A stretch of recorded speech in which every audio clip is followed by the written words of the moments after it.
তো চলুন, রান্না কমপ্লিট হয়ে গেছে। এবার তাড়াহুড়ো করছি। এবার একটু টিফিনটা বাকি আছে। তো মেয়েও টিউশনে বেরোবে, ওদিকে হাজব্যান্ডও রেডি হয়ে গেছে, ওর খাওয়া হয়ে গেছে। এবার টিফিনটাই বাকি আছে। তো তাড়াহুড়ো করে তো মেয়ে বলল, মা এক কাজ করো, আজকে একটু ব্রেড টোস্ট করে দাও। তো তাড়াতাড়ি করে হাজব্যান্ডই সব কেটে দিয়ে গেল, ফল ব্রেড সব রেডি করে দিয়ে গেল। আমি একটু সেঁকে নেব, নিয়ে একটু বাটার লাগিয়ে দেবো, দিয়ে একটু চিনি ওপর থেকে ছড়িয়ে দেবো। তো মেয়ে চিনি খায়, কিন্তু বাবা খেতে চায় না, তাও আমি 2-4 দানা দিয়েছি। আর ব্রেডটা পছন্দই করে না।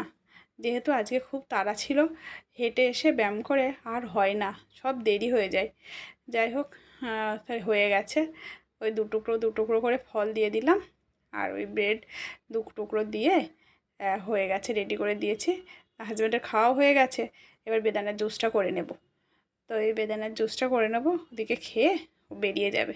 তা চলুন, আবার অন্য ব্লগের সঙ্গে আসছি। বাই।